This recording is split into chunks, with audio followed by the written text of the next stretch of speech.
प्रधानं सर्वधर्माणां जैनं जयतु शासनं जैनं जयतु शासनम्।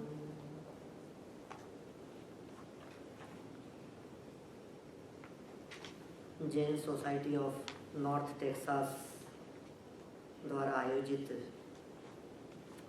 इस प्रवचन श्रृंखला में विगत वर्षों में गुणस्थानों की चर्चा हम 7वें गुणस्थान तक कर चुके हैं।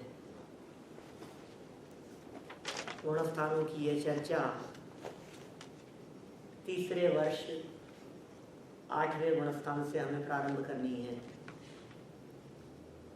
हमारा संकल्प है 8वें से 12वें गुणस्थान तक जो श्रेणी के गुणस्थान हैं उनकी चर्चा इस वर्ष हम कर सकें। कुछ चेहरे नए दिख रहे हैं।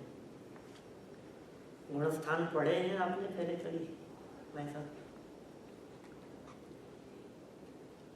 नए लोगों को तो खबर है ही नहीं, और पुराने लोगों को भी पिछले 1 साल में कितना याद होगा उसका हम अंदाजा लगा सकते हैं, क्योंकि नॉलेज की स्थिति ऐसी होती है कि यदि उसको रिपीट नहीं किया जाए तो वो सब गायब हो जाता है, साफ हो जाता है। कहावत तो हम इस तरह की कहते हैं कि आगे पाठ और पीछे सपाट, ऐसा चलता है। 1 साल का अंतराल बहुत बड़ा होता है। मैं ज़्यादा लंबा समय तो नहीं लूँगा, लेकिन फिर भी गुणस्थानों के संदर्भ में संक्षेप में कुछ बातें कहना चाहता हूँ। गुणस्थान क्या चीज़ है? गुणस्थान शब्द सुनते ही हमें ऐसे लगता है कोई गुणों की चर्चा चल रही होगी। गुणस्थान मतलब ऐसा लगता है जैसे किसी आत्मा की बात होगी जिसमें बहुत सारे गुण होंगे। तो कभी कभी तो जब हम गुणस्थान की चर्चा को प्रारंभ करते हैं और बहुत नए व्यक्ति होते हैं और हमने कदाचित ये पूछ लिया कि आपके कौन सा गुणस्थान है, तो सामने से हो सकता है नया व्यक्ति यह भी कह दे कि हमारे कहाँ गुणस्थान होंगे, हमारे तो कोई गुणस्थान नहीं। गुणस्थान तो आप विद्वानों के हो सकते हैं, ज्ञानियों के हो सकते हैं। लेकिन जब ये बात समझाई जाती है कि भैया गुणस्थान जिनके नहीं होते वे तो सिद्ध भगवान होते हैं, माने गुणस्थानों से रहित यदि तुम अपने आप को समझते हो तो क्या तुम सिद्ध परमात्मा हो? बोले नहीं नहीं, ऐसा तो नहीं है। तो फिर हमने कहा कोई ना कोई गुणस्थान तो होगा, बिना गुणस्थानों के संसार में कोई नहीं होता। तो वो कहता है यदि ऐसा है तो मेरा नंबर लास्ट में डाल दो। 14वां गुणस्थान होगा। भाई मैं कहाँ, सबसे शुरू में तो अच्छे ज्ञानियों के नंबर होंगे। तो हम कहते हैं भैया ऐसा नहीं है। अंतिम जो 14वां गुणस्थान है और 13वां गुणस्थान है, ये 2 गुणस्थान अरहंत परमात्मा के होते हैं। माने अरहंत परमात्मा 13वें और 14वें गुणस्थान वाले होते हैं और सिद्ध भगवान गुणस्थानों से पार होते हैं। तो कहता है 13वां 14वां नहीं तो 12वां होगा। कहा नहीं भैया, 12वां गुणस्थान भी हमारे नहीं हो सकता, क्योंकि वो श्रेणी चढ़ने के गुणस्थान हैं। 8वें से 12वें तक के गुणस्थान इस पंचम काल में होते ही नहीं है, किसी भी जीव के नहीं होते हैं। तो कहता है फिर 6वां 7वां तो हो सकता है, 8 से 12 नहीं होते तो कहते हैं 7वां भी मुनिराजों के होता है। 6वें 7वां जो गुणस्थान है ये 28 मूल गुणों का निरतिचार पालन करने वाले 3 कषाय चौकड़ी का जिनके जीवन में अभाव हो गया है, ऐसे मुनिराजों के होते हैं। तो कहा फिर 5वां तो मान लो। हमने कहा भैया 5वां गुणस्थान उनके होता है जिनके बुद्धि पूर्वक बाहर में व्रत लिए होते हैं, जो अणुव्रती होते हैं। इसका मतलब जो अणुव्रती होंगे, प्रतिमाधारी होंगे, उनके 5वां गुणस्थान संभव है। कहता है पांचवा भी तो मेरे तो व्रत तो नहीं है, तो फिर चौथा होगा। तो हम कहते हैं भैया जिसके अनीति अन्याय अभक्ष्य का बाहर में त्याग हो, बाहर में अनीति नहीं हो, बाहर में अन्याय नहीं करता हो, बाहर में अभक्ष्य पदार्थों का त्यागी हो, नियम से 8 मूल गुणों का धारी हो, वो श्रावक चौथे गुणस्थानवर्ती होता है। ये बाहरी पहचान बतला रहे हैं। अंदर में तो एक कषाय का अभाव होना चाहिए, उसके अनंतानुबंधी और मिथ्यात्व का अभाव, स्वसंवेदन वो अंतरंग लक्षण है, मिथ्यात्व नहीं हो, अनंतानुबंधी नहीं हो। अब अंदर की बात तो समझ में आती नहीं है, तो हमने उनसे पूछा कि देवशास्त्र गुरु के प्रति श्रद्धान, 7 तत्वों का श्रद्धान, स्वपर भेद विज्ञान, अष्टमूल गुणों का पालन, अनीति अन्याय अभक्ष्य का त्याग, इतना सब आपके जीवन में है क्या? तो कहा कि नहीं, इतना सब तो नहीं है। तो फिर समझ लो चौथा गुणस्थान भी नहीं है। तो कहता है साहब बहुत नीचे गिरा दिया आपने, देखो तीसरे से नीचे तो नहीं होगा। इतना धर्म करता हूं मैं, मंदिर आता हूं रोजाना, पढ़ता भी हूं, समझता भी हूं, तो इतना नीचे कोई बिल्कुल ही नीचे गिराओगे क्या?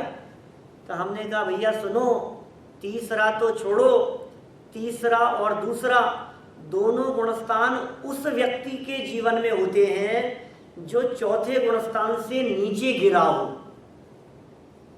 इसका मतलब दूसरा और तीसरा गुणस्थान चढ़ते समय नहीं होता, उतरते समय होता है।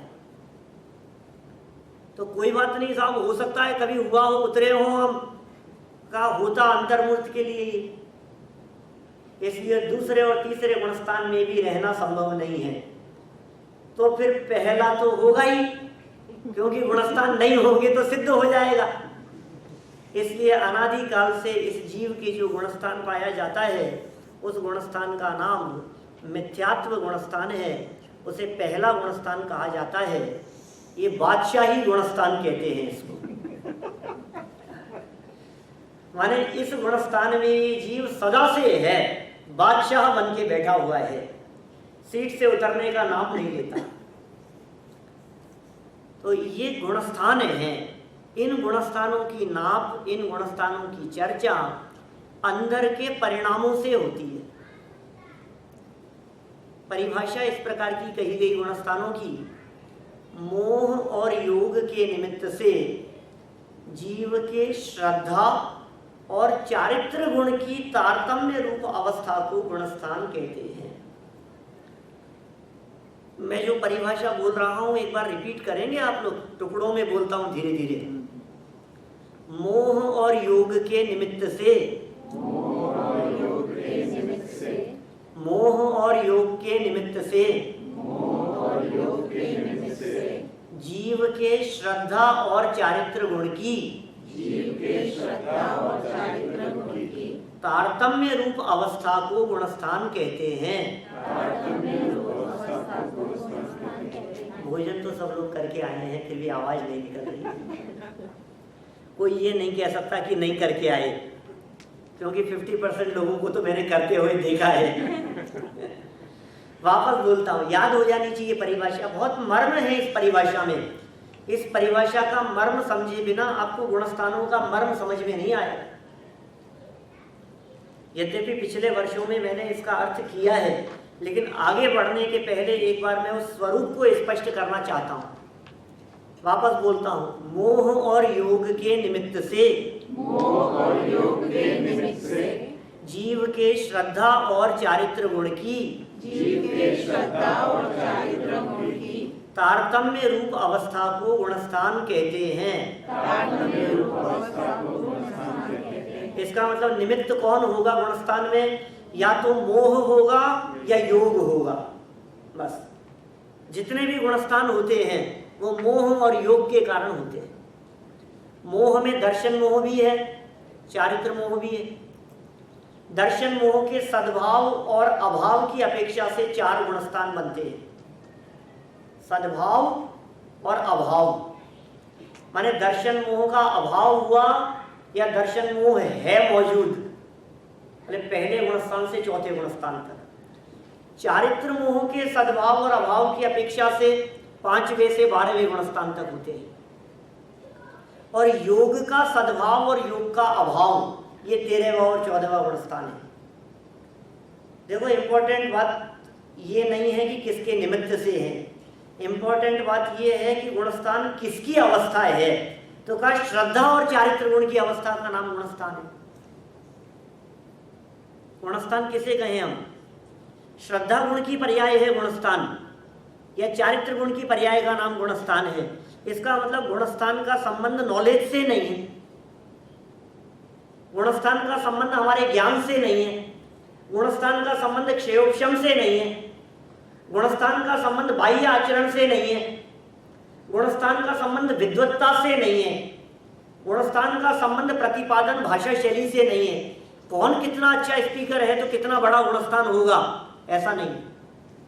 इधर भी तो बहुत अच्छा बोलते हैं, निश्चित रूप से इनका तो चौथा पांचवा गुणस्थान तो होना ही चाहिए, ऐसा नहीं।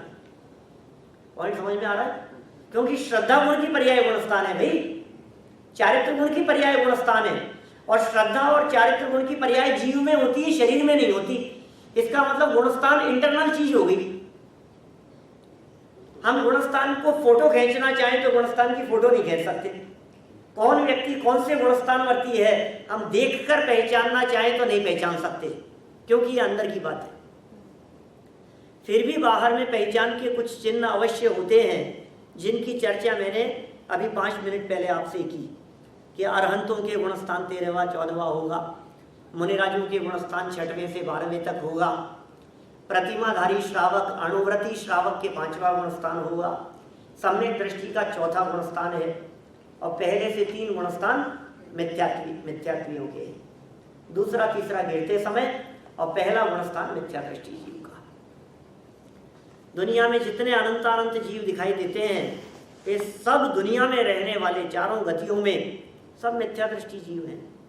विरले जीव होते हैं सम्यक दृष्टि, परसेंटेज नहीं लगता। मैं ये भी नहीं कह सकता कि 1% सम्यक दृष्टि है, मैं ये भी नहीं कह सकता कि 0.001% सम्यक दृष्टि है, क्योंकि यह बात भी लागू नहीं होती। अनंत अनंत जीवों में से कितने से जीव सम्यक दृष्टि हैं? अनंत अनंत में से असंख्यात हैं। मनुष्य में तो है 700 करोड़ सम्यक दृष्टि, तिर्यंचों में असंख्यात, नारकियों में असंख्यात और देवों में असंख्यात, लेकिन जीवों की संख्या अनंत अनंत है।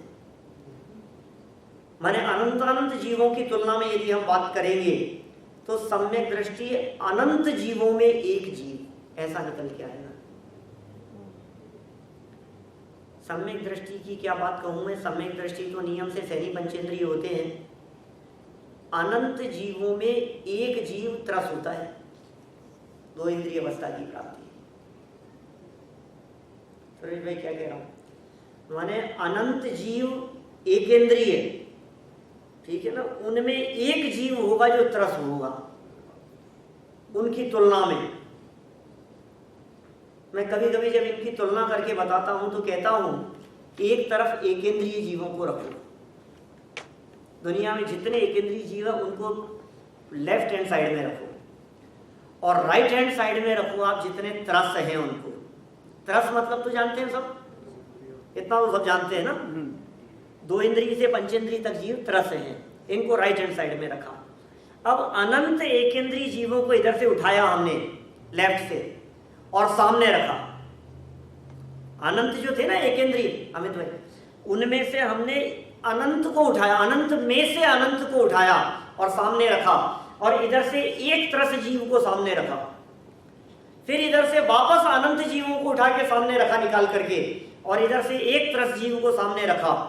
फिर इधर से अनंत जीव, फिर एक 2 इंद्रिय जीव, फिर अनंत त्रस जीव, फिर एक 2 इंद्रिय जीव, फिर अनंत त्रस जीव, फिर एक 2 इंद्रिय जीव। धीरे धीरे करके 2 इंद्रिय खत्म। ये ऐसे कैसे हैं? अभी अनंत जीव, फिर सामने, फिर 3 इंद्रिय का नंबर चालू कर दिया। आप देखेंगे धीरे धीरे सारे त्रस जीव खत्म हो गए और ये अभी भी अनंत के अनंत भरे। इसका मतलब अनंत जीवों में से एक जीव को त्रस पर्याय की प्राप्ति होती है, और त्रस पर्याय में असंख्यात जीव हैं। उन असंख्यात त्रस पर्याय में जीवों में से कोई एका जीव सम्यक दृष्टि होता है। इसका मतलब सम्यक दृष्टियों की संख्या कितनी कम है। जब हम ऐसी बात करते हैं तो लोगों को लगने लगता है सम्यक दर्शन कोई बहुत कठिन चीज है, तभी तो नहीं हो रही। सम्यक दर्शन मतलब कोई बहुत दुर्लभ चीज हो गई, ऐसा नहीं है भाई। सम्यक दर्शन किसी दुर्लभ चीज का नाम नहीं है, क्योंकि सम्यक दर्शन अंदर की चीज है। सम्यक दर्शन इंडिपेंडेंट चीज है। सम्यक दर्शन के लिए किसी दूसरे की जरूरत नहीं है। सम्यक दर्शन का मतलब अपने में अपनापन, बस इसका नाम सम्यक दर्शन है। परिभाषाएं बहुत सारी मिलेगी शास्त्रों में। तत्वार्थ श्रद्धानम सम्यक दर्शनम, ठीक है ना। आपापर के श्रद्धान का नाम सम्यक दर्शन है। स्वपर भेद विज्ञान का नाम सम्यक दर्शन है। देवगुरु धर्म के यथार्थ श्रद्धान का नाम सम्यक दर्शन है। दर्शन मोहनी कर्म के उपशम से श्रेयोपशम का नाम सम्यक दर्शन है। बहुत सारी परिभाषाएं मिलेगी। कहीं आत्मानुभूति को सम्यक दर्शन कहा होगा, कहीं पर द्रव्यं से भिन्न आप में रुचि सम्यक्त्व भला है, तो बहुत सारी बातें मिलेगी। लेकिन इतनी सब बातें होते हुए भी यदि मैं शॉर्ट में कहूं तो बस अपने में अपनापन, इसका नाम सम्यक दर्शन है।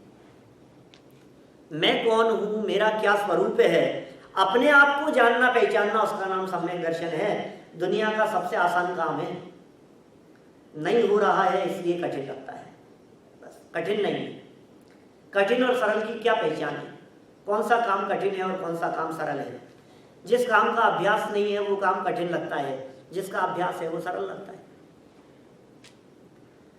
आपको मोबाइल चलाना बहुत आसान लगता है और किसी बुजुर्ग व्यक्ति से बात करो जिसने कभी हाथ में नहीं लिया, वो कहता है भैया मेरे से तो चलता ही नहीं है, पता नहीं क्या। और ये टच स्क्रीन वाले तो पता नहीं क्या दबाओ और क्या हो जाता है, ऐसा चलता है।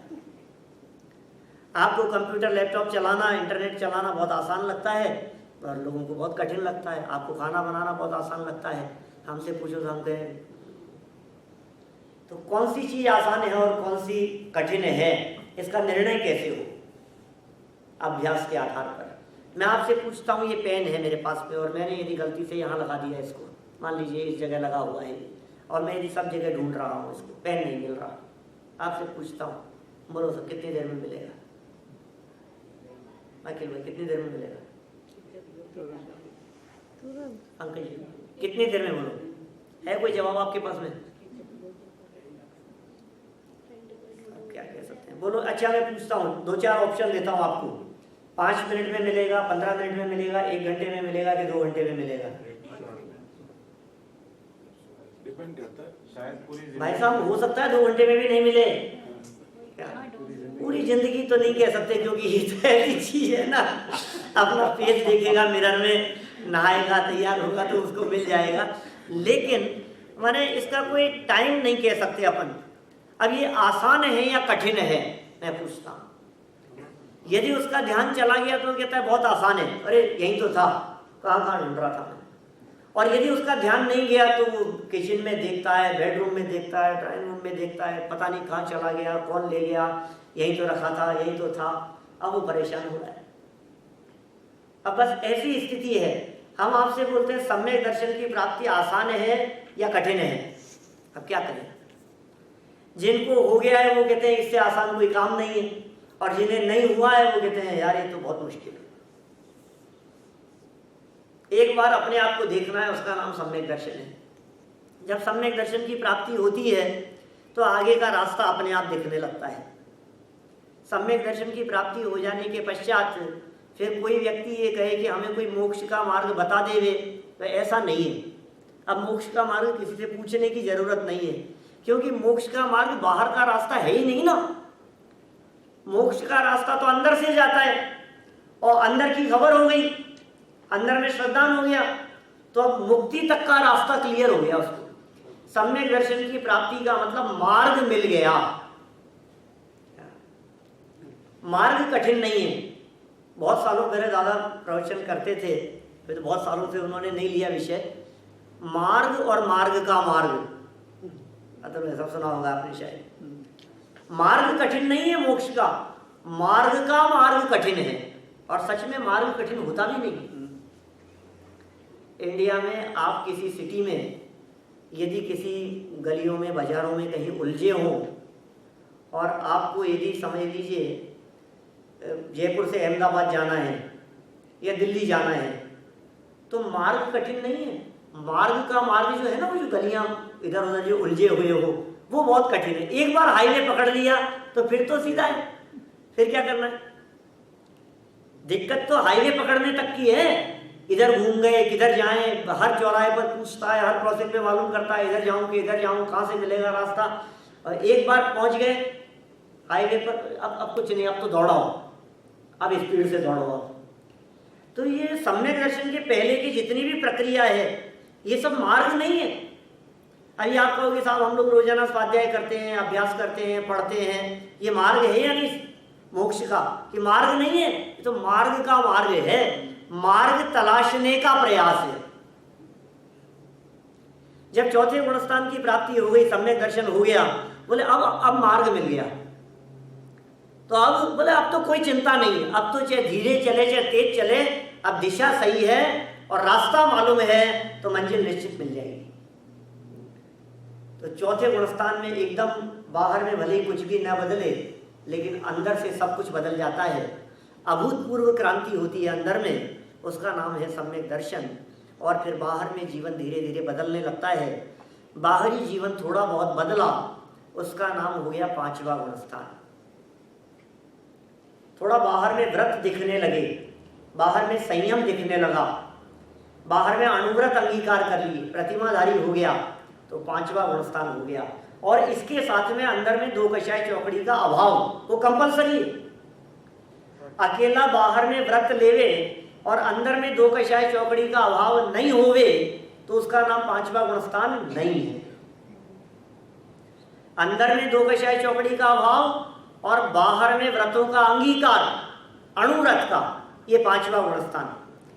फिर और आगे बढ़े तो अंदर में तीन कषाय चौकड़ी का अभाव, अनंतानुबंधी चौकड़ी, अप्रत्याख्यानावरण और प्रत्याख्यानावरण, इन तीन कषाय चौकड़ी का अभाव अंदर में। उसके कारण अंदर में स्वसंवेदन, अतीन्द्रिय आनंद अपूर्व, और बाहर में 28 मूल गुणों के निरतिचार पालन रूप दशा, इसका नाम है छठवां सातवां गुणस्थान।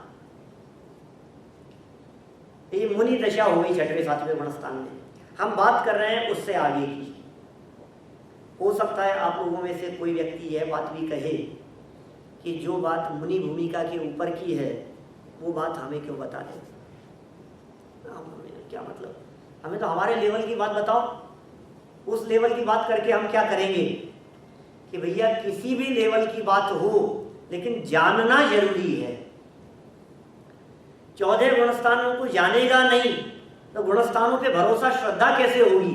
और मैं कहता हूं छोड़ो आप 8वें 9वें गुणस्थान की बात, 13वें गुणस्थानवर्ती अरहंतों की श्रद्धा के बिना तो सम्यक दर्शन नहीं होता। जब सम्यक दर्शन की व्यवहारिक परिभाषा की बात कही जाती है चौथे गुणस्थान की, वो तो करना है ना, सम्यक दर्शन की प्राप्ति तो करनी है। हम सभी यदि पहले गुणस्थान में हैं और पहले गुणस्थान से हमें चौथे गुणस्थान की प्राप्ति करनी है, तो चौथे गुणस्थान की प्राप्ति का जो मार्ग बतलाया है उसमें कहा देव गुरु धर्म का श्रद्धान। सही है ना? बिल्कुल। देवशास्त्र गुरु के श्रद्धान के बिना तो सम्यक दर्शन नहीं होगा, देव की यथार्थ प्रतीति के बिना नहीं होगा, गुरु की यथार्थ प्रतीति के बिना नहीं होगा। अरे देव की प्रतीति माने 13वें 14वें गुणस्थान का श्रद्धान, गुरु की प्रतीति माने 6वें गुणस्थान से लेकर के 12वें गुणस्थान वर्ती जीवों के प्रति श्रद्धा, उनके स्वरूप का श्रद्धान। इसका मतलब 6वें गुणस्थान से लेकर 14वें गुणस्थान तक का श्रद्धान होने पर इस जीव के पहले से चौथा गुणस्थान होता है। अब बोलो गुणस्थानों को जाने के नहीं जाने? आप मत जानिए गुणस्थानों को, कोई बात नहीं। आप ये भी कह सकते हैं कि यदि इतना जरूरी है तो फिर चौथे गुणस्थान की प्राप्ति उनको ही होती होगी जो मुनिराज और अरहंतों का स्वरूप जानते हैं। बेचारे तिर्यंचों को कैसे हो जाती है, नारकियों को कैसे होती होगी, देवगति के जीवों को कैसे सम्यक दर्शन होता होगा। चौथा गुणस्थान तो चारों गतियों में कहा है और 5वां गुणस्थान मनुष्यों के साथ साथ तिर्यंचों में भी कहा है। तिर्यंचों के भी 5वां गुणस्थान होता है। कुछ चर्चा समझ में आ रही है या ऊपर से जा रही है? सब ऊपर से जा रही है ना? नहीं। कुछ नहीं समझ में आए तो आप लोग बीच में भी बोल सकते हैं, टोक सकते हैं, पूछ सकते हैं। कोई भी शब्द नहीं समझ में आए तो बोलना, क्योंकि मुझे नहीं मालूम आपको कितना याद है और कितना ध्यान में है। वैसे कठिन कुछ बात कही नहीं मैंने। चलो, 6वें 7वें गुणस्थान से लेकर 12वें गुणस्थान तक मुनिराज होते हैं। उनकी श्रद्धा जरूरी है। भले ही तिर्यंचों ने इस भव में उनका स्वरूप नहीं जाना हो, लेकिन फिर भी पिछले भवों में इनका स्वरूप जरूर सुना था। माने देव का स्वरूप और गुरु का स्वरूप समझे बिना कोई व्यक्ति समझे कि मैं गुणस्थान चढ़ जाऊंगा, ऐसा नहीं हो सकता। एक बात और समझ लो, गुणस्थानों के लिए बहुत सारे लोग सीढ़ियां शब्द का प्रयोग करते हैं। मुझे कोई ऐतराज नहीं है, गुणस्थान सीढ़ियां हैं मोक्ष तक जाने के लिए। लेकिन आपको जानकर आश्चर्य होगा, हमारे एक सेमिनार था यूनिवर्सिटी में, और जैन स्टडीज सेंटर में कोई एक विद्वान को बाहर से बुलाया गुणस्थानों के ऊपर बोलने के लिए। तो उन्होंने कहा गुणस्थान मोक्ष तक जाने की सीढ़ियां हैं, और जब जीव पहले गुणस्थान से दूसरे में जाता है, दूसरे से तीसरे में जाता है, चौथे में जाता है, तो इस तरह बढ़ते बढ़ते उसे मोक्ष की प्राप्ति होती है। तो मैंने समझ लिया कि इनको गुणस्थानों का कितना ज्ञान है, क्योंकि पहले से दूसरा गुणस्थान नहीं होता। पहले से कोई भी व्यक्ति दूसरे गुणस्थान में नहीं जाता, दूसरे गुणस्थान से कोई भी व्यक्ति तीसरे गुणस्थान में नहीं जाता। तीसरे और दूसरे गुणस्थान में आने वाले जीव कहां से आएंगे? चौथे गुणस्थान से गिरेंगे। हाँ, एक अपवादजनक परिस्थिति है जिसमें पहले से डायरेक्ट तीसरा गुणस्थान भी हो जाता है। सुना कभी? हाँ, आप लोग सब बोल रहे हैं नहीं सुना, लेकिन मैं कह रहा हूं आप सबने सुना है, क्योंकि मैंने सुनाया है। पहले से तीसरा गुणस्थान होता है भाई। पहले गुणस्थानवर्ती जीव डायरेक्ट तीसरे में जा सकता है। कब? सादी मिथ्या दृष्टि होना चाहिए। क्या शर्त लगा दी? हाँ, तो आप लोग तो सब शादी वाले हैं ना? अरे जिनकी शादी हो गई वो नहीं, आदि मतलब जिनका मिथ्यात्व गुणस्थान की शुरुआत है, मतलब जिन जीवों ने एक बार चौथा गुणस्थान लेकर वापस नीचे गिर गए हों, माने जो जीव वापस मिथ्यात्वी हुए हों, वे जीव साधी मिथ्या दृष्टि कहलाते। उनके मिथ्यात्व की शुरुआत हुई है दोबारा। ऐसे जीव मिथ्यात्व से सीधे तीसरे गुणस्थान में जा सकते हैं। साधी मिथ्या दृष्टि जीवों के पहले से तीसरा गुणस्थान भी हो सकता है, दूसरा होने का तो कोई चांस नहीं। पहले से दूसरा गुणस्थान किसी का भी नहीं होता। तो इस तरह ये सामान्य बातें की मैंने आपके सामने। मैं बात यहां से प्रारंभ करता हूं कि सप्तम गुणस्थान वाला जीव सप्तम गुणस्थान की एक विशिष्ट अवस्था से जब ऊपर चढ़ता है तो उसे कहते हैं श्रेणी। श्रेणी के गुणस्थान। हो सकता है कुछ शब्द आप लोगों के लिए नए नए होंगे, नए नए शब्द सुनने को मिलेंगे, लेकिन घबराना नहीं उन नए शब्दों से, ठीक है ना? कभी आपने अपनी लाइफ में पानी शब्द भी पहली बार सुना होगा, रोटी भी पहली बार सुना होगा, ठीक है ना? अभी तो हैबिचुअल है हम इन सब शब्दों को सुनने के। तो क्या शब्द कहा मैंने अभी? श्रेणी। श्रेणी के गुणस्थान। दो तरह की श्रेणियां कही है शास्त्रों में, एक उपशम श्रेणी और एक शपक श्रेणी। ये क्या होता है? श्रेणी के गुणस्थान क्या है ये चक्कर? तो कहा देखिए, अनंतानुबंधी को छोड़कर चारित्र मोहनीय कर्म की जो 21 प्रकृतियां बच गई ना, चारित्र मोहनीय कर्म की 25 प्रकृतियां हैं, जानते हैं? पीछे अनुभव भाई नहीं जान? अनंतानुबंधी क्रोधमान माया लोग, अप्रत्याख्यान क्रोधमान माया लोग, प्रत्याख्यान क्रोधमान माया लोग, संज्वलन क्रोधमान माया लोग। 16 हो गए, याद भी हो गए सबको 16। इसके आगे हास्य, रति, हरति, शोक, भय, जुगुप्सा, स्त्रीवेद, पुरुषवेद, नपुंसकवेद। 9 ये कितनी हो गई टोटल 25। ये 25 प्रकृतियां चारित्र मोहनी की है। 16 और 9 25 हुई। ये 25 प्रकृतियां चारित्र मोहनी की है। इन 25 प्रकृतियों में से ध्यान देना, 25 के नाम तो याद हो गए सबको। इन 25 में से अनंतानुबंधी क्रोधमान माया लोभ का तो पहले अभाव हो चुका, क्योंकि 7वें गुणस्थान वाला जीव है। अब बाकी की जो 21 प्रकृतियां बची है, इनके नाश करने के लिए या इनको दबाने के लिए, इनका उपशम करने के लिए अंदर में जो उग्र पुरुषार्थ चलता है उसे कहते हैं श्रेणी। श्रेणी शब्द का क्या अर्थ हुआ? श्रेणी मतलब कौन सा उग्र पुरुषार्थ? चारित्र मोहिनी की 21 प्रकृतियों के नाश या उपशम, क्षय या उपशम। उपशम माने दबाना, उपशम माने दबाना, और क्षय मतलब नष्ट कर देना। तो जो भी अंतर का उग्र पुरुषार्थ होगा वो श्रेणी कहलाएगा। अब यदि उसमें भी 21 प्रकृतियां दबती जा रही हैं तो उपशम श्रेणी है। वे 21 प्रकृतियां दबती जा रही हैं तो उपशम श्रेणी है, और यदि वे 21 प्रकृतियां नष्ट होती जा रही है तो शपक श्रेणी है। उपशम श्रेणी और शपक श्रेणी। समझ में आ गई बात? इसका पुरुषार्थ चालू होता है 7वें गुणस्थान के दूसरे चरण से। 7वें गुणस्थान के दूसरे चरण का नाम है सातिशय अप्रमत्त। दिमाग में बैठाते जाना, क्योंकि ये शब्द यदि याद नहीं होंगे तो फिर अभी बार बार में वही आएंगे, इसलिए बिल्कुल दिमाग में बैठाते जाइए। मैं ये मान करके चल रहा हूं कि मेरे सामने बैठे हुए सभी लोग स्वाध्यायी लोग हैं, क्योंकि शिविर तो अपने को आगे रखना है वीकेंड में, ठीक है। तो उससे पहले जितने लोग हैं, इसका मतलब सब अपनी अपनी शक्ति और अपने क्षयोपशम प्रमाण स्वाध्याय करते रहते हैं, जितना जिसको समय मिलता है। तो इतना तो ध्यान में होगा।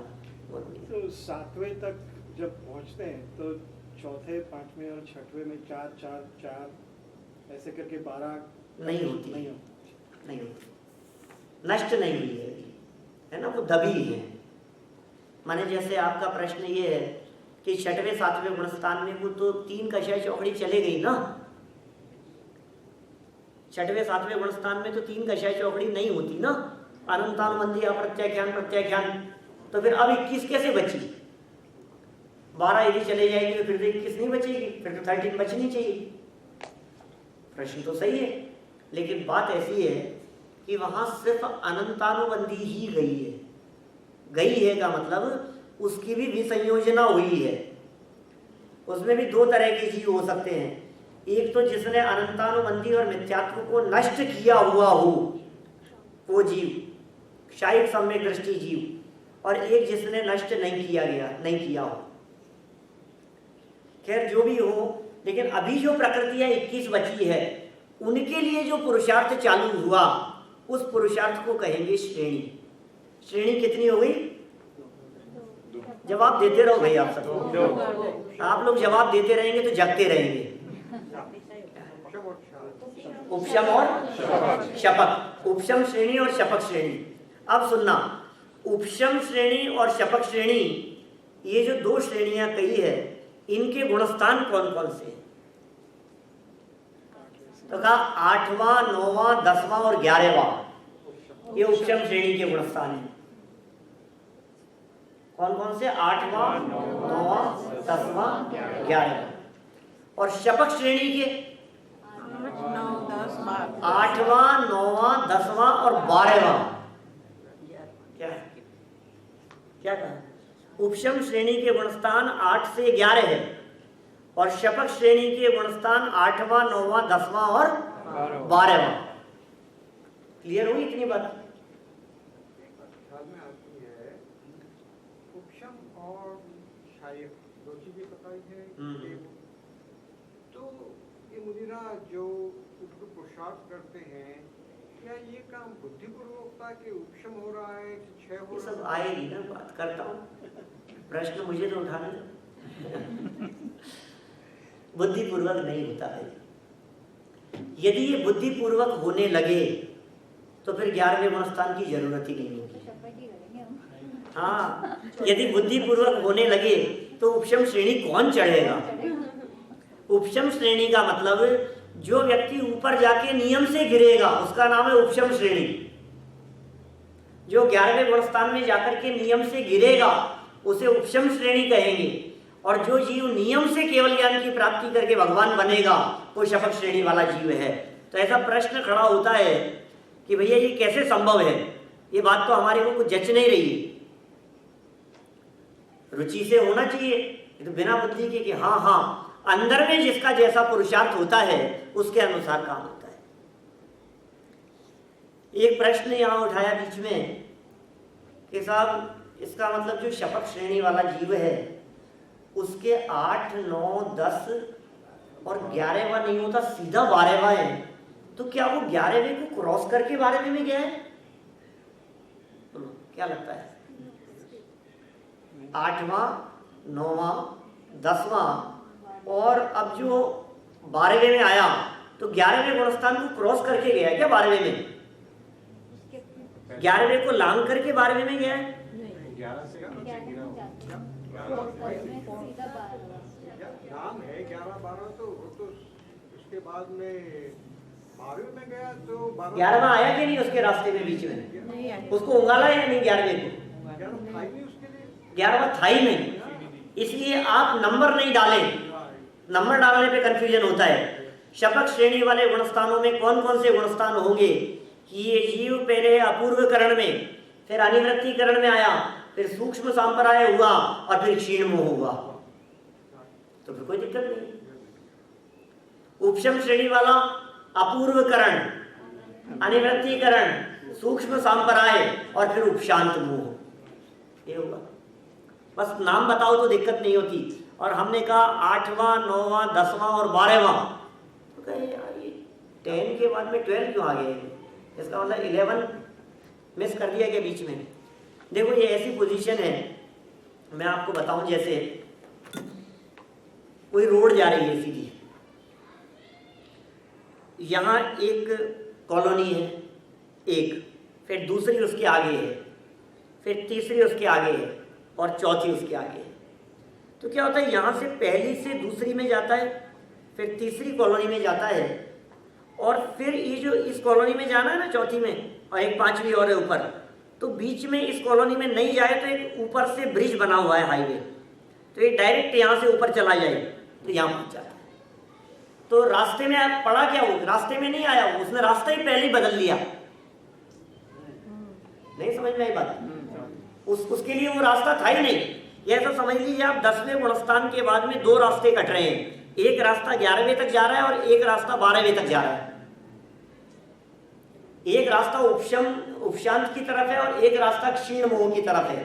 तो 10वें गुणस्थान के बाद गाड़ी किधर जाएगी? अभी और मजेदार बात है, लगता तो ऐसे है कि 10वें गुणस्थान के बाद 11वें में जाएगा या 12वें में, बल्कि सच्चाई यह है कि 8वें गुणस्थान से रास्ते अलग अलग हो गए। जो व्यक्ति 8वें गुणस्थान से कर्म प्रकृतियों को दबाता हुआ बढ़ रहा था वो आगे तक दबाता चला जाएगा। जिसने 8वें गुणस्थान में कर्म प्रकृतियों को दबाया है वो उपशम श्रेणी चढ़ेगा, और जिसने 8वें गुणस्थान में कर्म प्रकृतियों के क्षय का पुरुषार्थ शुरू किया है वो व्यक्ति सीधा ऊपर चढ़ता चला जाएगा, केवल ज्ञान की प्राप्ति करेगा। वो पुरुषार्थ कैसा था अंदर में, उससे इस बात का निर्णय होगा। देखो आप, कुछ पढ़ता हूं यहां से, देखो आप 8वें गुणस्थान की परिभाषा। 8वें गुणस्थान का नाम क्या है? अपूर्व करण। नाम सबको याद होना चाहिए भाई। 8वें गुणस्थान का नाम, आवाज ही नहीं आ रही है। 8वें गुणस्थान का नाम अपूर्व करण। जोर से आवाज आनी चाहिए, वापस बोलो सब। 8वें गुणस्थान का नाम अपूर्व करण। जितने लोग बैठे ना यहाँ उस हिसाब से आवाज नहीं है। अपूर्व करण ये क्या चीज है? इन शब्दों के अर्थ भी दिए हैं यहाँ। आप पेज नंबर 177 पे देखिए। गुणस्थान विवेचन पुस्तक है, सबके हाथों में है। अपूर्वकरण गुणस्थान की परिभाषा गोमट सार जीव कांड 50 नंबर की गाथा में उसकी परिभाषा दी है, 177 नंबर का पेज है। अधेय प्रवृत्ति करण संबंधी अंतर्मुहूर्त काल पूर्ण कर प्रति समय अनंत गुणी शुद्धि को प्राप्त हुए परिणामों को अपूर्वकरण गुणस्थान कहते हैं। क्या कहा, कैसी बात हुई, तो बहुत कठिन लग रही है। अधेय प्रवृत्ति करण संबंधी अंतर्मुहूर्त काल पूर्ण कर, ये पहली लाइन ही समझ में नहीं आई हमारे, तो ये क्या कहना चाहते हैं। और प्रति समय अनंत गुणी शुद्धि को प्राप्त हुए परिणामों को, ये तो समझ में आ रहा है। इसका मतलब प्रति समय अनंत गुणी शुद्धता है अंदर में, प्योरिटी है, वो बढ़ती चली जा रही है हर समय। ऐसे परिणाम, उन परिणामों को अपूर्वकरण कहते हैं। देखिए भाई, वस्तु स्थिति यह है कि चौथे गुणस्थान में भी ये 3 करण होते हैं, चौथे गुणस्थान की प्राप्ति के पहले, और उसी तरह के 3 करण यहाँ भी होते हैं। 3 करण हैं, अधेयकरण, अपूर्वकरण और अनिवृत्तिकरण। क्या कहा, अधेयकरण, अपूर्वकरण और अनिवृत्तिकरण, ये 3 करण परिणाम हैं। एक बार बारीकी से समझ लो इन परिणामों की क्या स्थिति है। वैसे तो एक पीरियड बिल्कुल अलग से चाहिए इसके लिए, अधेयकरण, अपूर्वकरण और अनिवृत्तिकरण को समझाने के लिए। आप लोग मोक्ष मार्ग प्रकाशक का 7वां अध्याय पढ़ रहे हैं। सम्यक सन्मुख मिथ्या दृष्टि प्रकरण में भी जहाँ करण लब्धि का प्रकरण दिया है, वहाँ अधेयकरण, अपूर्वकरण की चर्चा, अनिवृत्तिकरण की चर्चा टोडरमल जी साहब ने की है मोक्ष मार्ग प्रकाशक में। चल रहा है विषय, चल चुका है या अब चलेगा? ये चल चुका है 7वें ये वाला। तो अधेयकरण, अपूर्वकरण और अनिवृत्तिकरण क्या होता है इन करणों में? करण शब्द का अर्थ होता है परिणाम। करण माने परिणाम, परिणामों से संबंध है करण का। अब कौन से परिणाम, कैसे परिणाम, किसको अधेयकरण कहें, किसको अपूर्वकरण कहें, किसको अनिवृत्तिकरण कहें, ये समझना है अभी हमारे को। बिल्कुल अटेंशन होकर के यदि आप सुनेंगे तो समझ में आएगी बात, और अभी नहीं समझ में आएगी तो फिर आगे के गुणस्थान नहीं समझ में आएगा। उसका नाम है अनिवृत्तिकरण। परिणाम को कहते हैं करण। यहाँ त्रिकरण की चर्चा चल रही है। परिणाम माने करण। अब परिणामों का लेवल, और किस व्यक्ति के परिणाम का लेवल, अकेले का नहीं, बहुत सारे लोग हैं जो इस दौड़ में लग रहे हैं। उन सब जीवों के परिणामों का एक ग्राफ बनाओ, तो उस ग्राफ के बेस पर एक लेवल तक की विशुद्धि वो अधेयकरण है, और उस लेवल के बाद अपूर्वकरण है, और एक किसी विशिष्ट लेवल पर पहुंचकर अनिवृत्तिकरण है। किसकी बात कर रहा हूं, कहां दौड़ने की बात कर रहा हूं? अंदर में शुद्धता के दौड़ने की चर्चा चल रही है। ये बात चौथे गुणस्थान के पहले भी होगी, करण लब्धि के परिणामों में। सम्यक्त्व के पहले जो करण लब्धि है, उस करण लब्धि में भी ये 3 करण होते हैं। श्रेणी चढ़ते समय भी ये 3 करण होते हैं। तो 3 करण के नाम क्या क्या बतलाए? अधेयकरण, अपूर्वकरण, अनिवृत्तिकरण। ठीक है ना? अभी अधेयकरण होने के बाद अपूर्वकरण होता है, और अपूर्वकरण होने के बाद अनिवृत्तिकरण होता है। अधेयकरण क्या है? अधेयकरण मतलब वो लेवल जिस लेवल में पीछे वाला व्यक्ति बाद में शुरू करके भी आपकी बराबरी कर सके, बस वहां तक का लेवल वो अधेयकरण कहलाता है। क्या कहा मैंने? निर्मलता की बात कर रहे हैं, शुद्धता की बात कर रहे हैं, शुद्धता के लेवल की बात कर रहे हैं। इतनी शुद्धि का लेवल, जैसे इसको आप परसेंटेज में लगा लो, डिग्रीज में लगाओ, कुछ इस तरह से बहुत सारे एग्जाम्पल हो सकते हैं इस बात को समझने के लिए।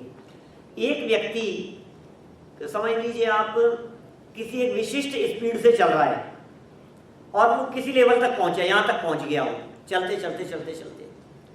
अब पीछे वाला व्यक्ति बाद में रवाना हुआ, और बाद में रवाना होने पर भी जहां तक उसको, वो भी चलता जा रहा है, पहले वाला व्यक्ति भी, और बाद वाला व्यक्ति जो रवाना हुआ वो भी चल रहा है, लेकिन बाद वाले की स्पीड ज्यादा है, तो किसी न किसी लेवल पर जाके उसको पकड़ लेगा ना।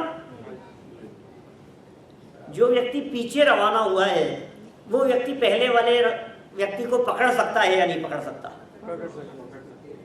बोलो, मेरा पूछना है, पकड़ सकता है या नहीं? पकड़ सकता है? मैं कह रहा हूं कि नहीं, जरूरी नहीं। एक लेवल तक तो पकड़ सकता है, और यदि वो लिमिट से ज्यादा दूर चला गया तो फिर हम कहते हैं अब नहीं पकड़ पाएगा। ऐसा होता है ना।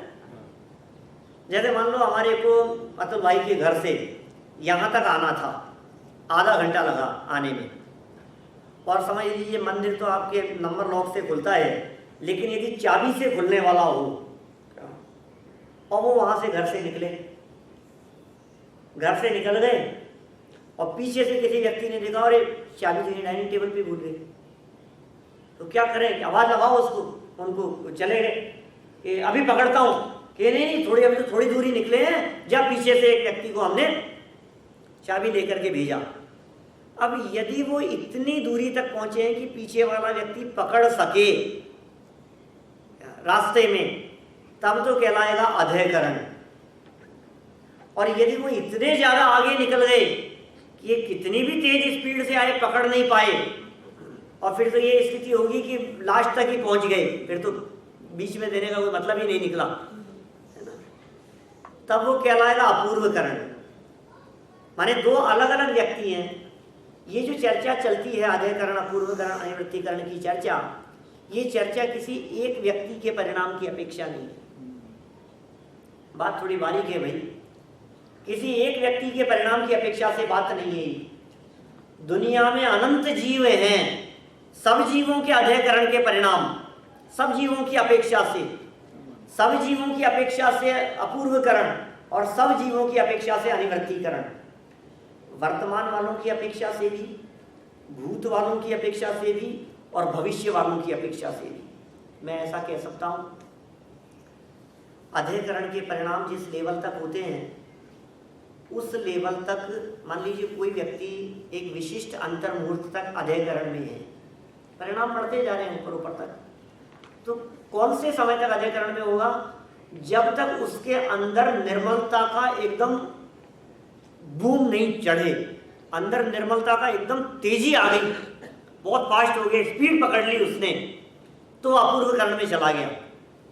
जब तक स्पीड नहीं पकड़ी है तब तक अधैकरण में।